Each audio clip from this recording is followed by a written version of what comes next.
Hello everyone, Zelleranth here, and today we're going to be doing another react of Lightburb. I've done a few of reacts to his videos in the past. I had him in stream a couple times here. He's been kind of on stream a couple times talking, like when I did my polls on Girls Frontline 2, as well as some of my runs here in Taurus Cup. He is just now, he kind of made a video taking a look at Runaways and how they impact enclosures, knowing I've been using a Runaway right now for Taurus Cup to kind of accelerate or help out my not as good of front runners as I like them to be.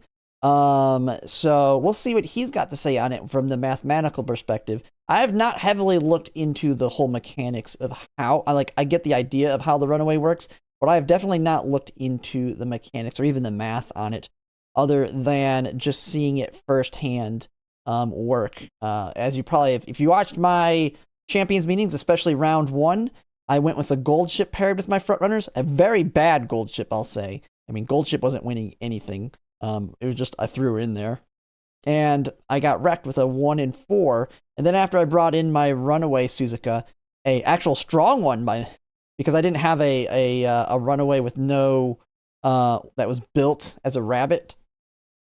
That one helped me win a lot more in round 1. And then when I made a rabbit one that was weak and purposely supposed to die off, my win rate went up. Still not as good as I'd like, though, because my front runners are fairly weak compared to what I would really like them to be. But let's just go ahead and get right into it and see what he has to say. He has two videos on this.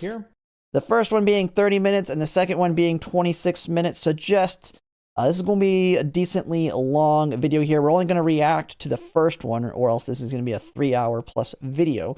So we'll react to this one, and maybe, depending on how it goes, I'll react to his second one tomorrow, or maybe another day. But let's just see. How does Silent Suzuka, what is she actually going to do? I have a pretty big topic today. We're talking about runaways. Runaways are difficult to talk about because they're not 100% explored. However, I believe there's enough information for me to create a mathematical analysis that can at least help with a certain aspect of how runaways affect the lobby Spinning around. There's going to be a lot of qualifying in this video because it's not 100% certain that this is exactly how it works. But I've done my best to be accurate. Yeah, he's, and also Lightburb has even self-admitted he's more of an end closer or backliner, not end closer, but backliner player.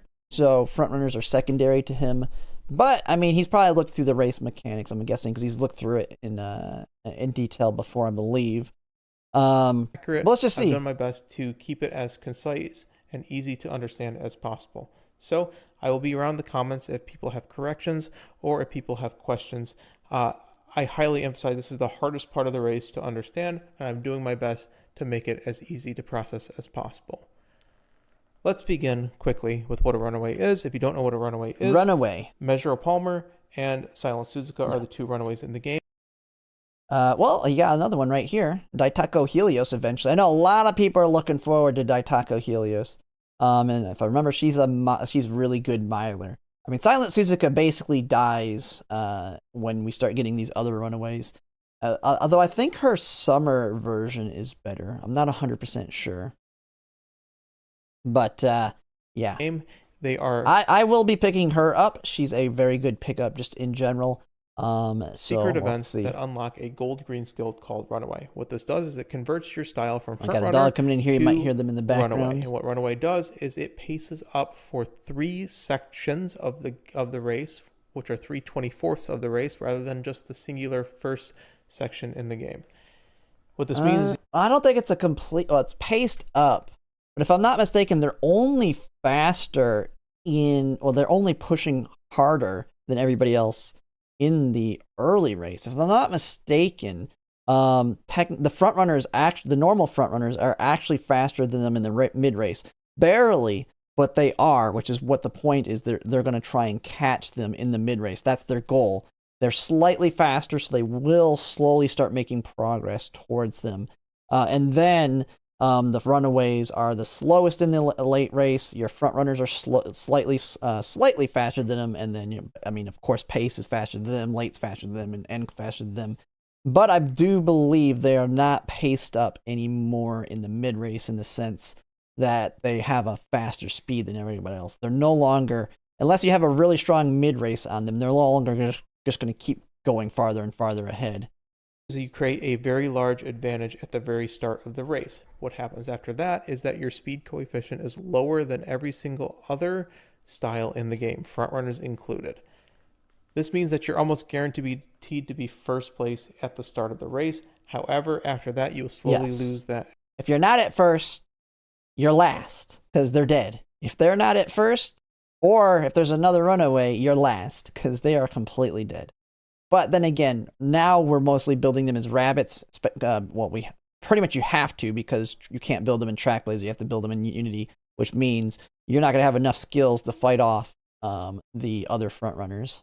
Advantage. You can really greatly affect the lobby by being in first place, and that is why runaways are commonly run with front runners in particular, for a specific reason that we will talk about in a second.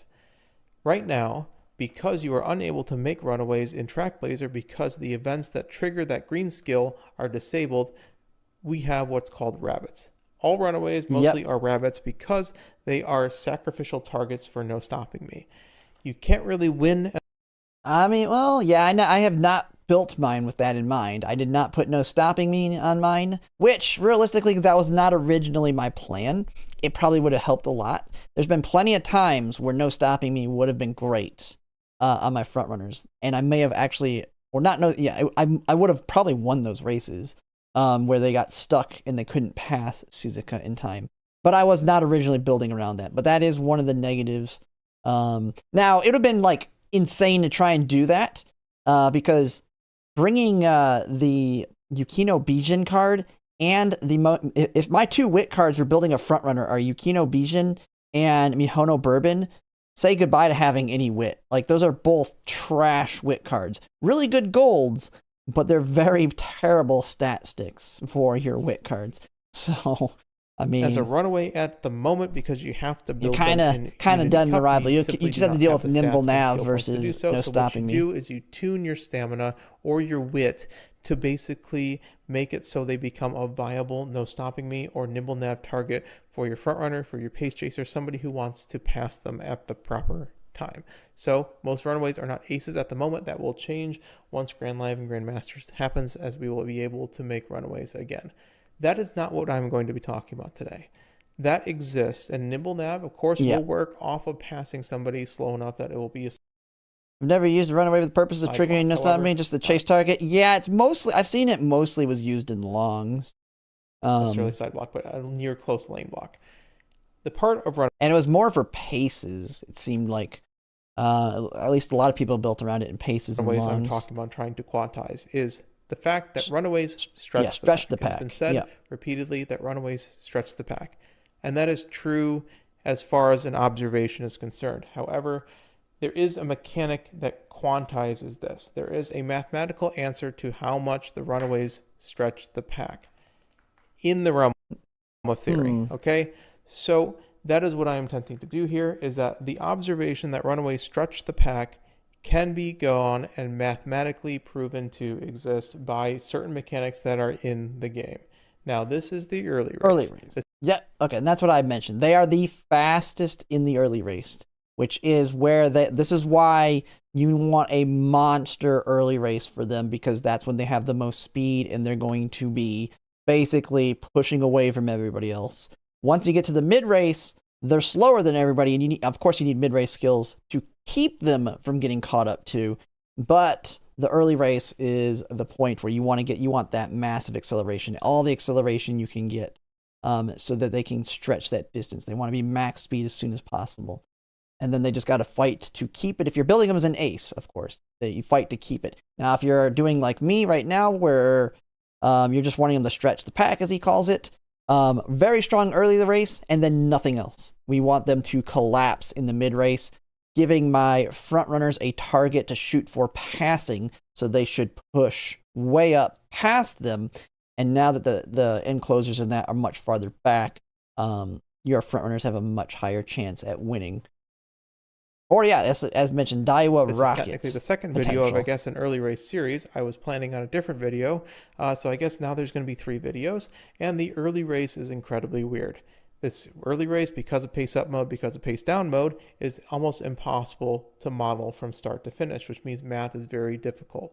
However, this is from the realm of theory based on mechanics that have existed right now. This is based off of math. Now, real things in the lobbies may be different, but I believe I have explained at least some. Someone's mentioning in chats, Runaway almost always kills PDM in the race, so you can push early on the backliners.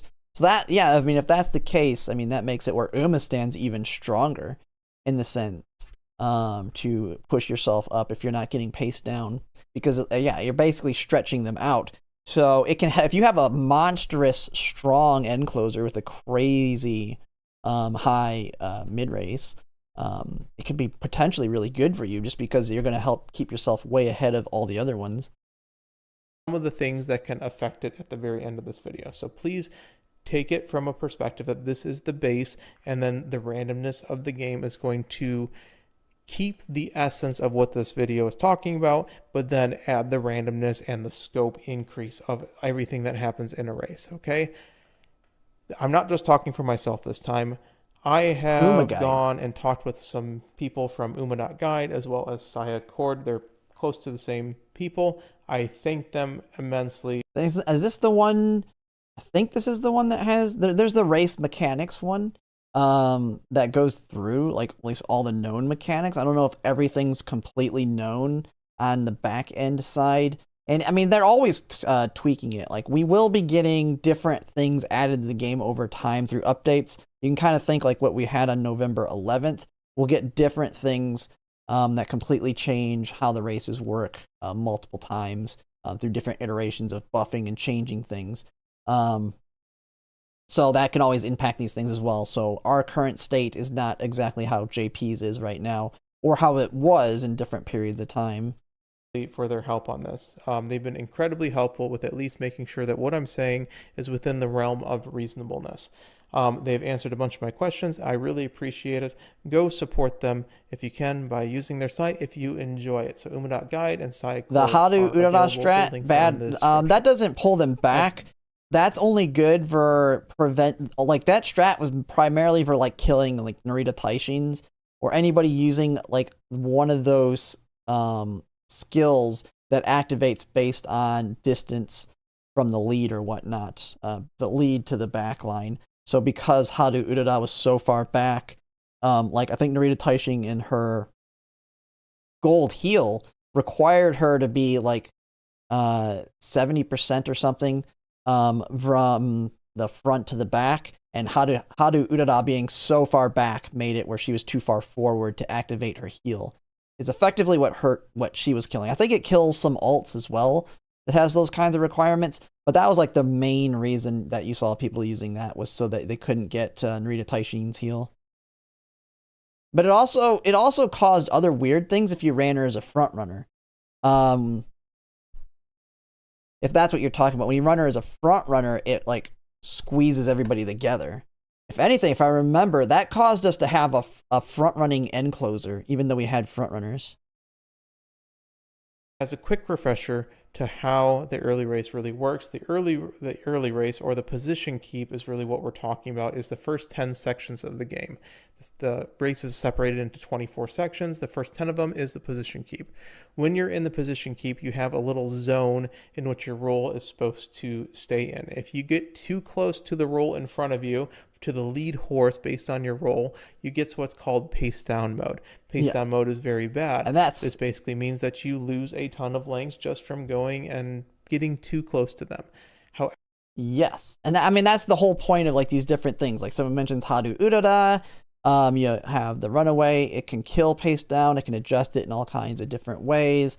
I mean, if you watched, we've seen it in Pisces Cup. We saw it in the original Gemini Cup.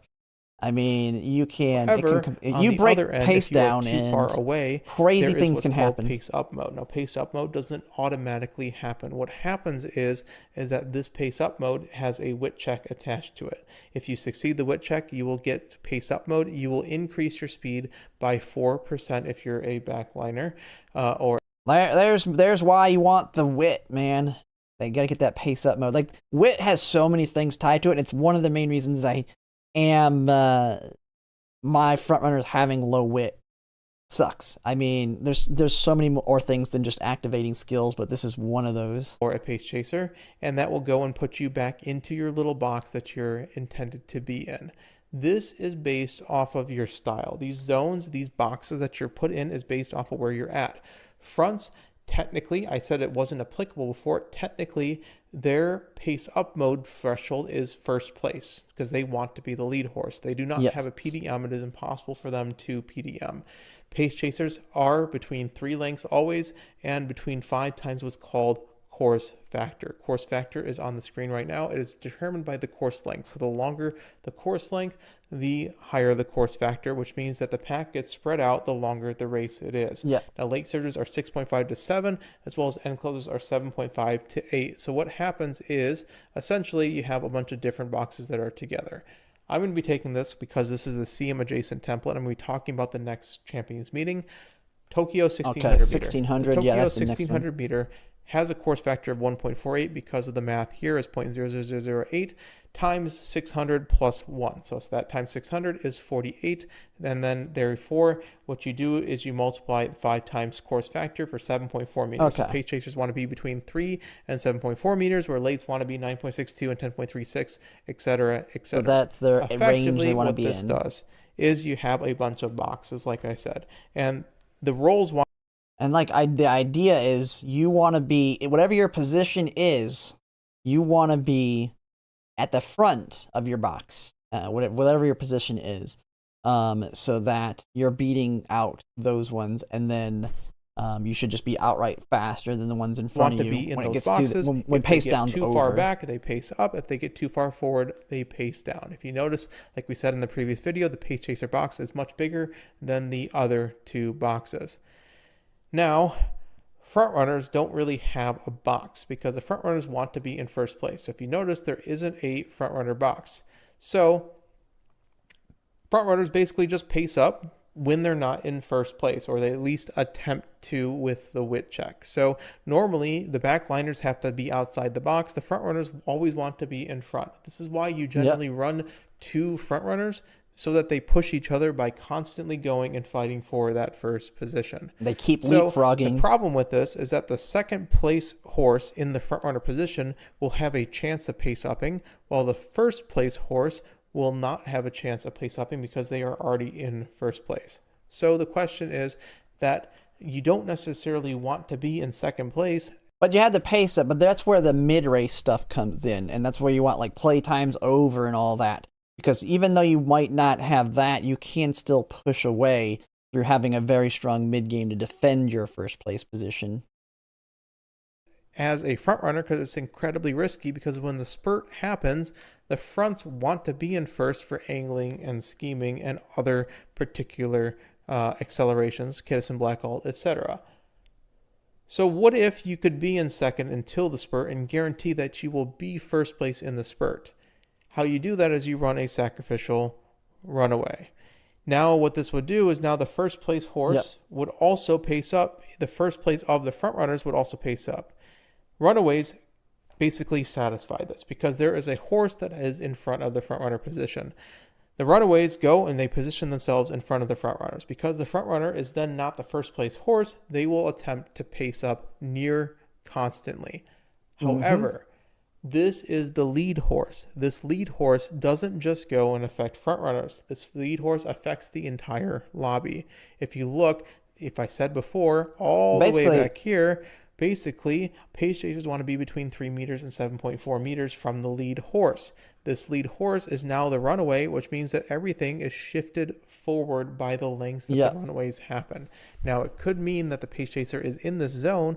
So that means very strong ones with high wit and all that will enter that pace up mode. I can see where it's coming from. If you have a very strong one back here, it can even make you even stronger. There is a constant pace up effect that happens in the lobby, everything else notwithstanding. So if we ignore everything else, no other skills, nothing else, and everyone was in their zones, most likely by adding a runaway that is 3 to 4 lengths above the rest of the pack, you have shifted everything forward and everyone will attempt to pace up. This does not just benefit front runners because non-front runner modes can also non-front runners have pace up mode as well. technically front runners have what's called overtake mode, which is slightly different, but effectively they are very close to the same. As I said, pace chasers, late surgers, and closers, when they are going to try to pace up, they have a wit check, and that wit check is 15 times log base 10 of their wit stat times 0.1%. This effectively means that 1200 wit is a 31% That's what's killing me in my chance runs. of getting a My pace low up wit. mode, and 800 wit is only 28% chance. So it's a linear scaling basically of getting no, sorry, it's and a that's why logarithmic when he says scaling. it's linear scaling too, that's where unlike with like when it comes to skill activations, it's got diminishing returns as you get higher and higher. When it comes to things like this, it just gets better and better and better. It's not going to just it's not diminishing the returns the higher it gets. So more is always better. That goes and Don't helps you with ever feel like you have enough wit. You can always have more. Always shoot for maxing it, which is why I'm disappointed in how bad my front runners are, being only around that 900 range. Overtake mode, and the biggest thing that this overtake mode has is instead of a 15 modifier, it has a 20 base modifier. This has a great effect because now a max wit front runner will go into pace up mode at 1200 wit would be 41.58% rather than the previous 31.19%. It's an additional 10%. Also, I didn't mark it here because I typoed it, but their target speed modifier is 1.05 instead of 1.04. I'm going to be doing this from an assumption. The assumption will be we will be in a constant state of pace up, because that is effectively what sort of happens more or less. You're not necessarily in a 100% state of pace up. However, when it matters, why is this Uma creator? When it matters for backliners and don't pace spread chasers information, is whether or not you hit the fake. proper pace up to get you into the realm of being able to still rolling use a your dice skills no matter what you for the do. front runners. So, for mathematical purposes, we're assuming that we are in a 100% state of pace up from the entirety of the position keep. There is a mathematical advantage of running a runaway specifically for front runners because of the mechanic that I just mentioned, overtake mode versus pace up mode. The first thing that I took a look at was target speed. Now, the opening leg speed and the middle leg speed. This is where I mentioned, where your runaways are only fastest in the early race. Then they get slightly slower than front runners in the mid race. And then as you can see, kind of ladders down here. And then in the late race, they're way slower. Every single style has a different, what's it called? Every single style has a different starting speed, essentially, or a speed modifier that multiplies their current cruising speed. However, when you do the math, and this was found pretty quickly, is that pretty much it's very well balanced. Everything is over the course of the 10 position keep modes. The average speed for each roll is exactly 8.88. Divided by 9 for 0.986. So it doesn't really affect things in the way that you think, because there are 4 opening legs and 6 middle legs. If you do the math for those, they all sort of add up. On the average of the entirety of the race, to 0.0394 for the backliners, and because of the additional 1%, 0.493 for before. So what we can go and simplify this down into is that 0.05 is 25% more than 0.04. Overtake more is 25% better than pace up mode. Okay, that's all it breaks down into. What this whole pace up situation is for mathematical terms, is called a markup problem. I'm an engineer, so I call it a finite state machine. When you are attempting to go into pace up mode, what happens is you are attempting to do a wit check. You keep going and you're not in pace up mode until you succeed that wit check. Then you're in pace up mode. You're in pace up mode for the duration that pace up mode exists, and then once you're done with pace up mode, there is a 1 second cooldown. Once you're done with that 1 second cooldown, yeah, it's crazy when you win the wit check, and it's just like you see them sometimes just launch depending on how hard it hits. You attempt how well to do they wit do checks on it again, assuming you are outside of your little box, right? So that is the point. We are assuming we're outside of the box the entire time, and we are pace upping, and then we are waiting on the cooldown. So again, this wit check happens every 2 seconds. Every 2 seconds, you roll that wit check. You hope with a 31% chance at max wit that you succeed. And you thought you only gotcha'd. You don't only just gotcha for your Umas and your support cards. You're doing gotcha every time you run. I wish it had, like, other than the visual, when it comes to these things. I mean, I think there is a visual. Isn't it like the little bit of blue you see? Was that the downhill? I know there's like some slight visuals, but I wish it was a little bit more obvious. Like almost like when you see skills where it would like maybe say something like pace up. Kind of the same way whenever they get rushed, it says rushed. But then again, who knows? It might be spamming you if you have it letting you know every time you enter these modes. And you go into pace up. And Markov chain Once in you're a in pace up mobile mode, casual it game. is Yes. 4 seconds maximum. Can maximally go for a singular section. Now the Tokyo 1600 meter is sections 2 through 10 is 30 seconds, and each section is 4 seconds apiece. I will talk about why we'll be doing section 2. Basically, section 1 is pretty much scripted. We're not going to be talking about pace down breaks just yet. So we can PDM break, but besides that, the first section, you're generally not far enough away from the lead horse to actually pace up ever, because you're stuck in PDM and you have to wait until the lead horse gets far enough away from you. I'm going to grab a drink of water because my voice is dying. Sorry.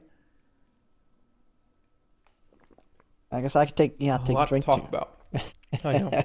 So let's say you're outside the box. You have 4 seconds to go for it. You complete your pace down. Need something like WoW overlays to constantly feed data to you? Yes, just have the entire thing covered. Of just telling me what's going on at all times. 4 seconds again, because like I feel like one of the things that a lot of people would like would be like some way to like have your like download the race and like literally just watch them everything as it happens from the mechanical standpoint, like being able to fully analyze every race and know exactly what happened in it. Like have like a rewind, like a feature where you can like control it, kind of like fast forward and rewind and kind of analyze everything and have it.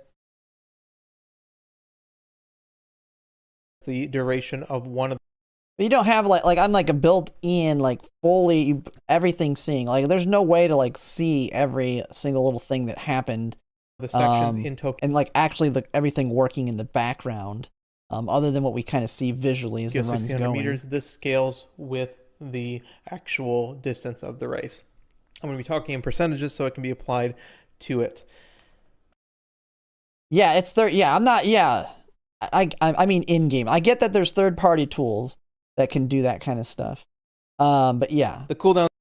Those are technically against terms of service. They need to build that kind of stuff into the game. But 1 second, like yes, I said. Yeah, I do get that there are ways to do it now. Uptime. And I mean, I could see some people maybe wanting to showcase that stuff or use that stuff in like a dummy account. But even then, I wouldn't want to risk it with this kind of game. They need to just put it into the game themselves. So uptime equation. It'd be really useful. The steady state equation. And maybe it's just because I'm crazy, but I'm like like. I wouldn't mind doing like the spreadsheet stuff and just kind of looking at it and being like, oh, this happened here. Oh, that's why everything became a crazy cluster in there. That's why this happened, because this thing blew up. I found to do this, and I had AI try to go and simplify strategy things games, for me. yes. And then I just sort of realized there's a very, I wouldn't say simple way to do it, but a mathematical equation that does it for me. Spreadsheets. It's just the same reason I like EVE Online, and I used to play that game like crazy. It's just spreadsheets in space, that game. Especially in pace up mode, are either in pace up mode or you're not in pace up mode. When you're not in pace up mode, you're in either one of these states. And you're in pace up mode, you're in pace up mode, obviously. So you're either up or you're not. So if you're in pace up mode, you can do up divided 50-50. by the total amount of time for a cycle, and you get your uptime percentage essentially. So this is the equation.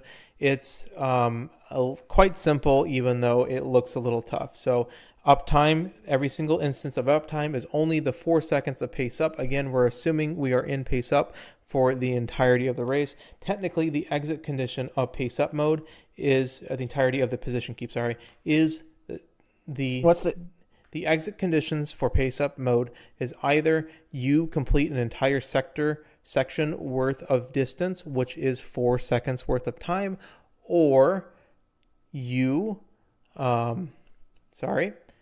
it sounds like I mean, that's when you see them just like launch sometimes too in the races. Or we're giving Cygames free suggestions for Umamusume 2. there's no way they would be like, man, if they wanted to make a second version, like, I don't know how that would work. Like, it would have to be a completely different mechanical game. Like, could you imagine if they just said, all right, we're end of servicing Umamusume and making Umamusume 2. We're going to start, we're building everything from the ground up, but you're starting with absolutely nothing again. Go and are back in If the anything, box. I would rather them, like I was mentioning, add like a major DLC expansion to it. Like they could add the different types of races. Like you have the ones with like hurdles and all that stuff in it. I don't know how they would work that into it. We'd have to see. Now you control, or yeah, like it would have to be a different game.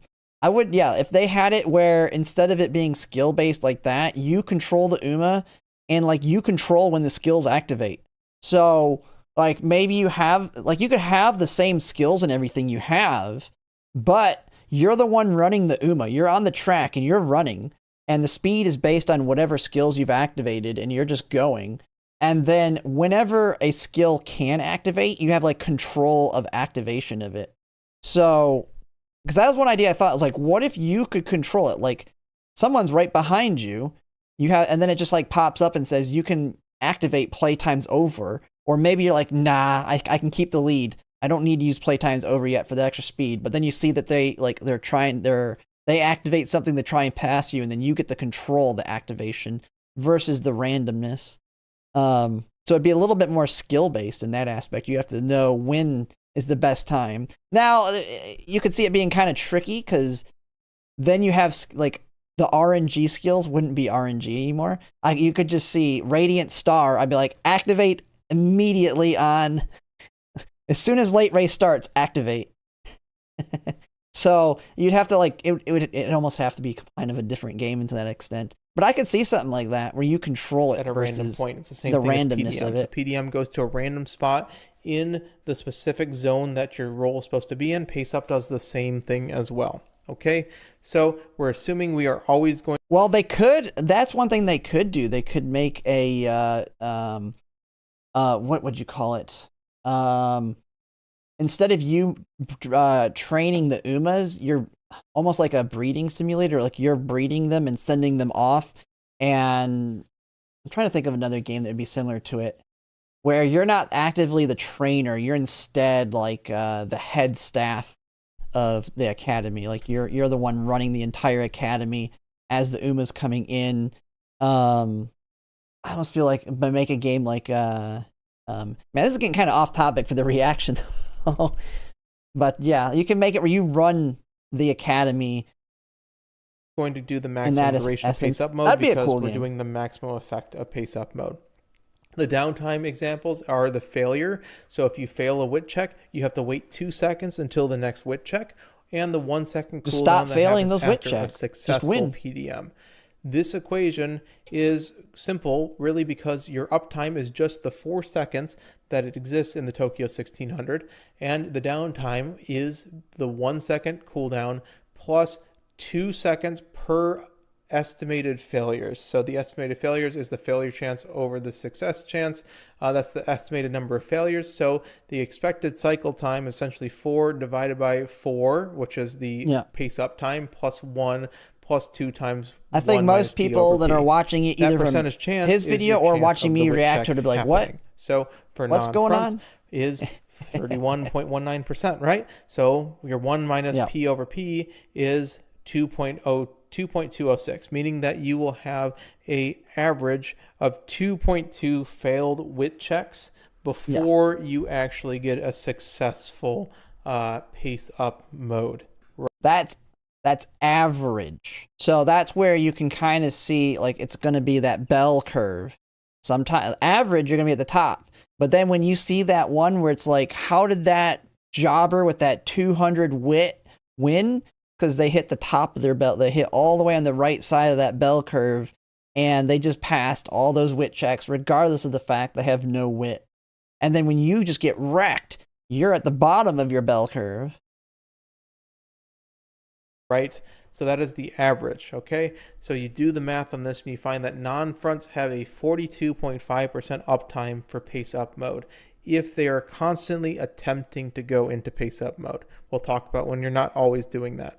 For fronts, because of the additional 10%-ish of that successful width check, you have a 1.405 expected failures before you get a successful pace-up mode. Heck You'll be yeah, pacing more up pace, more often more pace-ups as time goes on. So, and that's why you can still see, if you've watched my runs or you watch anyone else that uses the Runaway, because that's the average, even though fronts have the advantage.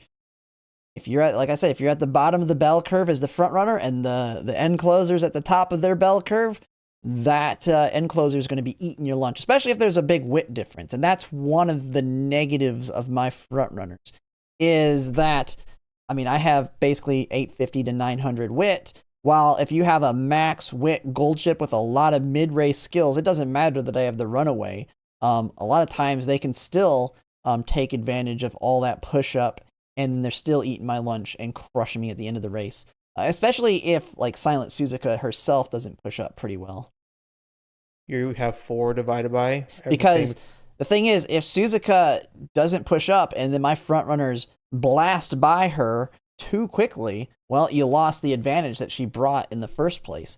So sometimes you'll see that Suzuka's way out there in the early race, and then your front runners just push right past her already, and now you lost that advantage.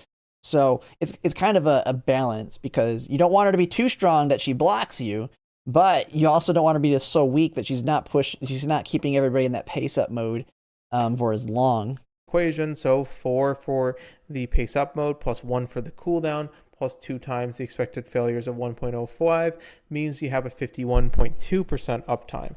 If you notice, this is much more than the other ones. So basically, fronts get 51.2% of the time in position keep, you get 5% bonus speed, whereas non-fronts 42% of the time get 4% bonus speed.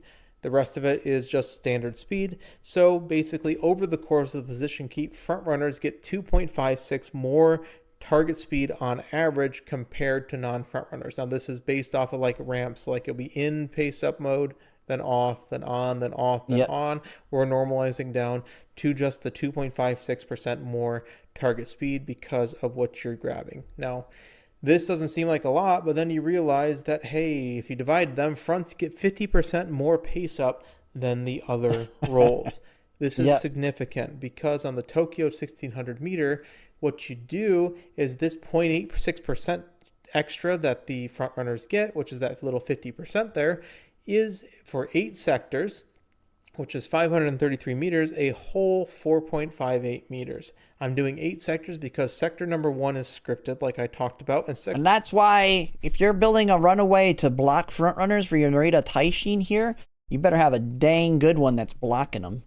Because if they're not getting blocked, they might be in there strong. They'll push up and pass you, and now you just help them win, most likely, over your end closer. One reason why I'll be just building my own front runners to pair with Narita Taishin, I'll block them through just having strong front runners myself versus trying the Runaway strategy on the Tokyo 1600. Sector number 2, the Runaways need to get far enough ahead that it will start to trigger pace up modes on the front runners and everyone else. So it'll take basically almost 2 whole sectors. It's not completely that much, but that's a pretty good estimate of how long it takes before pace up rolls start happening.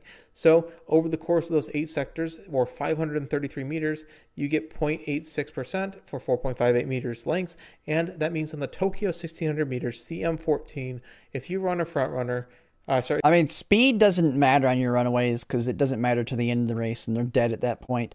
Power is the tricky one, because you have too much power. If you have max power, max width, they're basically a blocker. And like in my situation, because my front runners have lower width, I had to lower my Runaways width so that, because if you watched my first round 2s, my Suzuka having max width actually was making it where she was blocking me more often than now at around 900. My front runners are having a much easier time passing her most of the time, but sometimes she wins those width checks and then my front runners get blocked outright.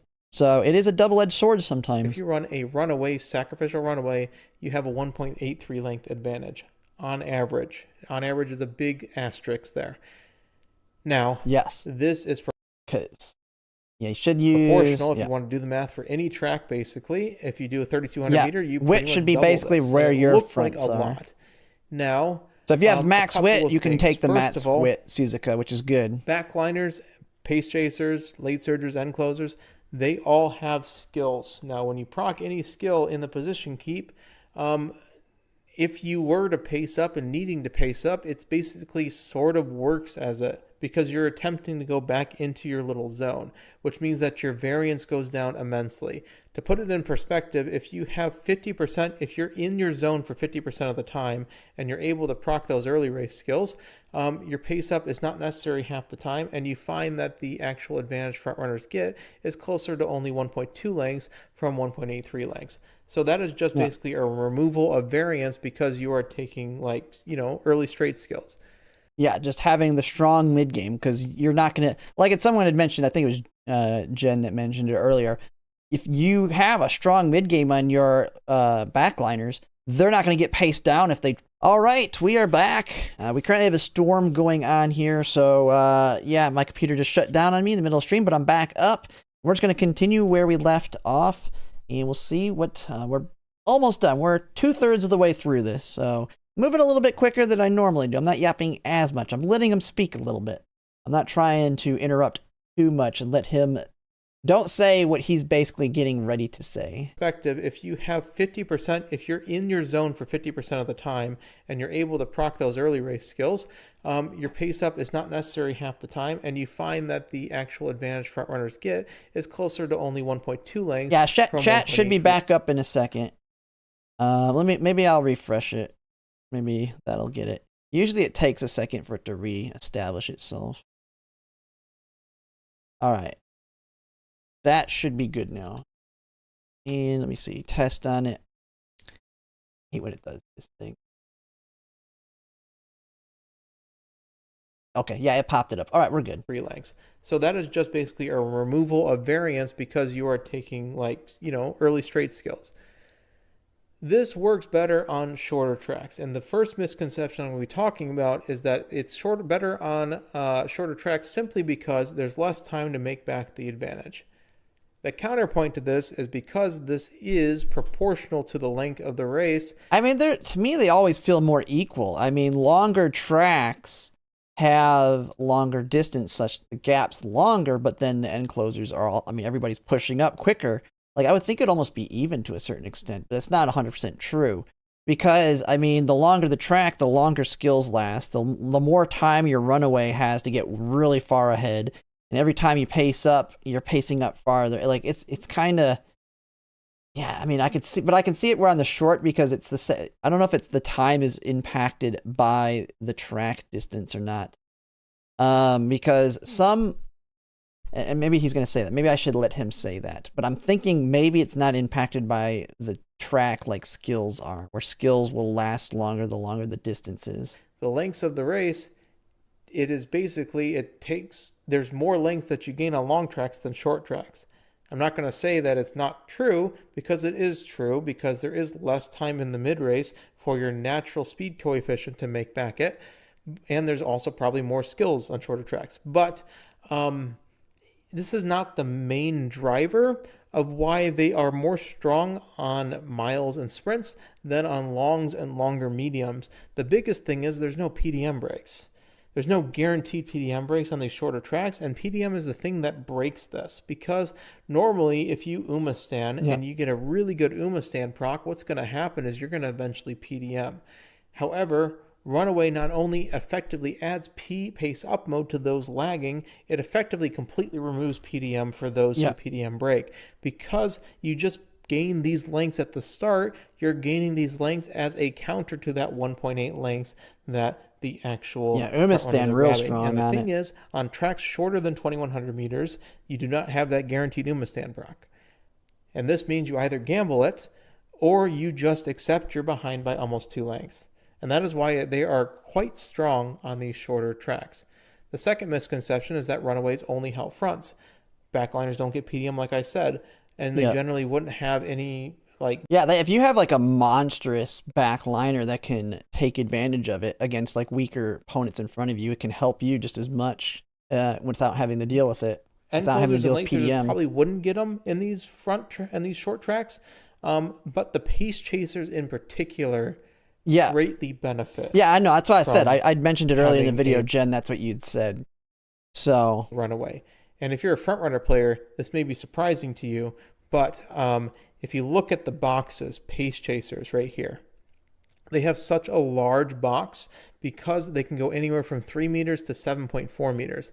Because that box gets shifted forward, because you are pace upping as a front runner, they are pace upping to 3 meters in front of that runaway, behind that runaway as well.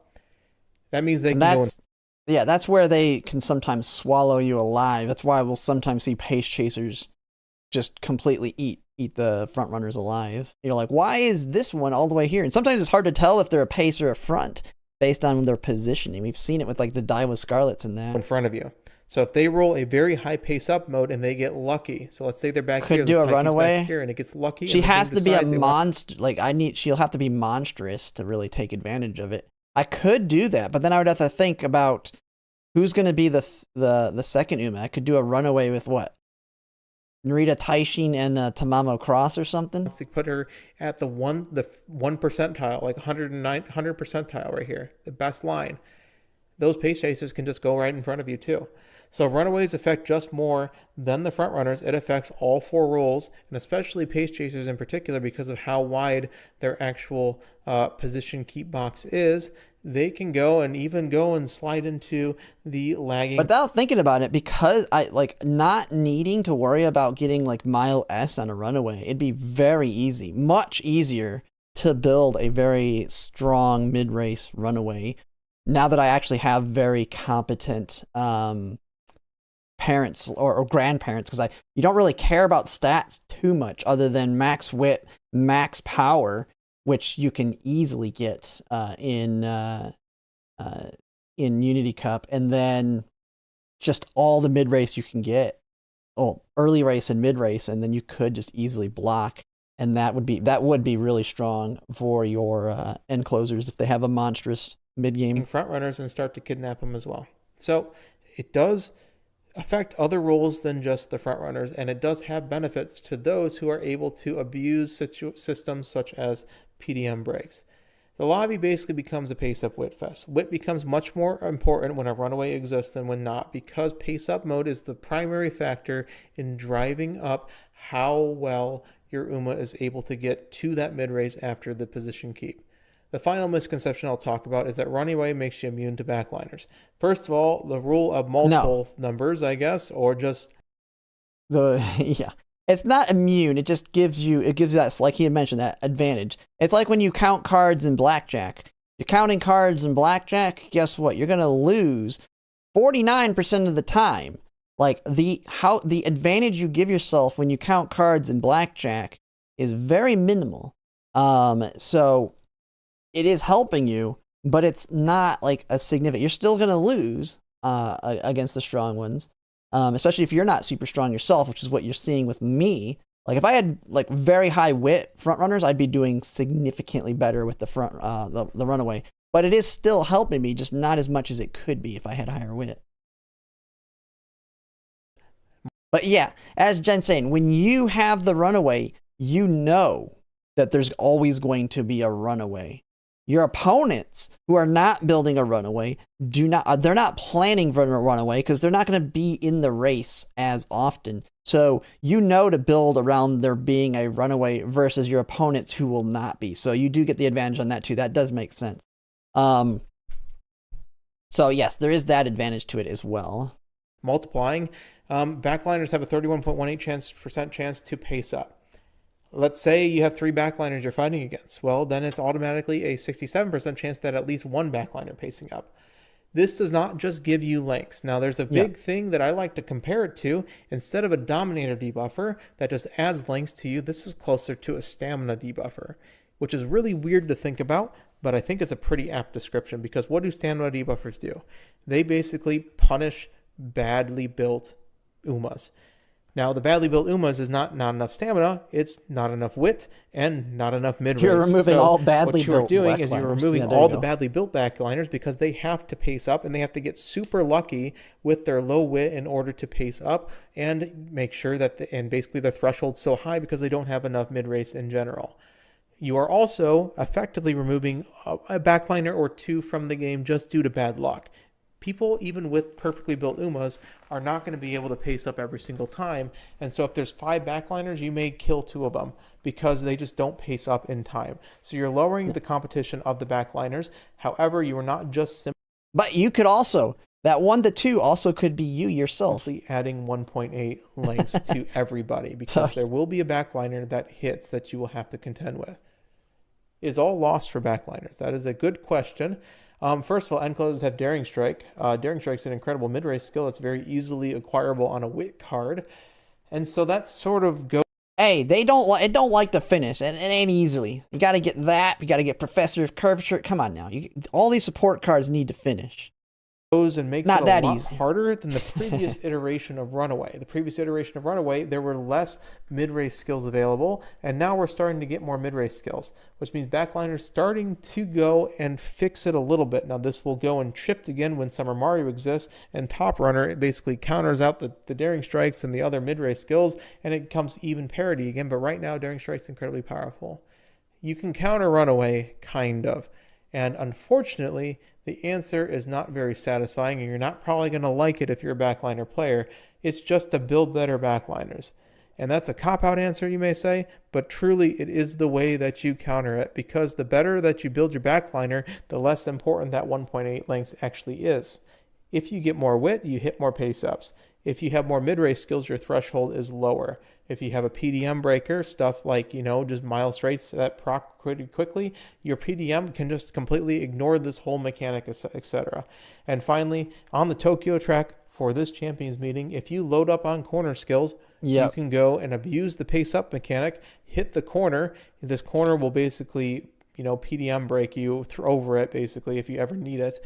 But all through these corners, you're going to load it up after the pace up happens. So you're going to pace up in the first half, and then your corner skills will carry you through the mid race, and you can abuse it that way, right? So this is the thing you got to think about is, hey, the higher your wit, the more mid race you grab, the same things you're supposed to be running. Got to have everything. In the champions meetings is how you go and counter the Runaway strategy. It doesn't change the mechanics of the game. It doesn't change what you're supposed to be doing. In the Tokyo 1600 meter, there's additional counter. And I have been this is controversial for some. Was he going to say the King Halo if you can't get to the front, you get that consistent acceleration? I don't know why. I know why. It's because this is a very finicky ultimate. Cheer Halo Ultimate on backliners in particular, in situations where you are running a front runner as well, helps a lot against the Runaway strategy because you will not be going and passing into 5th place as easily because everybody is pacing up. Now, this is an acceleration and this gives lengths, even though it is slightly delayed, yes. Even though if you're end closer with straightaway spurt, it still gives lengths. This punishes the Runaway comps a little bit because you basically gain a bonus 1.5 lengths-ish in the actual acceleration zone, because there's a Runaway. When there's not a Runaway, it may not work every time. But when there is one, this arbitrage...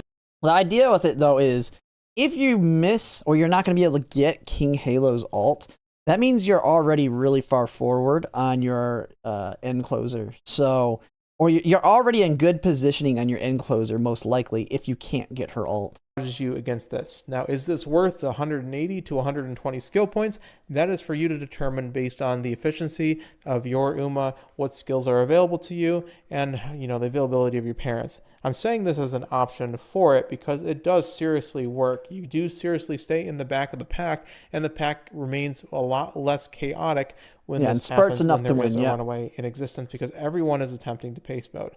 How you can go and build your comp around this is make sure that the Umas that are in front of your backliner with this have very high wit and have a lot of early race skills so that you stay in the back of the pack. It's not foolproof. You can still sniff 5th and GG. But it does get a lot more consistent when everyone else is pulling away from you as well. So that is an option as well, specifically for this coming CM. Is it required? Rather have Rudolph alt or tripulse? No. Is it an option? I believe so. Yeah. All right.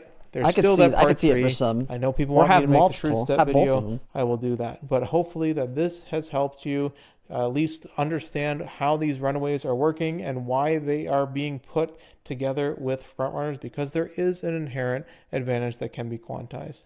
I hope you've enjoyed this. I know this has been a difficult topic. All right. Well, yeah. I mean, he's got a part 2. I don't know if I'll react to that one, but this is good information on it. Yeah, I don't plan to run a runaway in Tokyo. I'm gonna do 2 front runners, most likely, and then my Narita Taishin. I'm gonna put a lot of work into building the strong Narita Taishin. We'll just have to see what we can pull off with her. And I have debated, like, I built a Major Orion parent, but I think I might work on like a Rudolph parent or an Ogre Cat parent or something to have that as one of my alts. Because I do have Narita Brian, like my current borrow for the end closer is a Narita Brian. So if I had that paired with like a Rudolph or a Triumphant Pulse, that could be very, very strong. But I gotta get lucky too and also get the Mile Sparks on them so I don't have to struggle just to get Mile S. But that's gonna be it for this react. Overall, pretty good. Lightburb always does pretty good analysis on just kind of the background math and on that and how everything works versus just generically saying, trust me, this is what it works.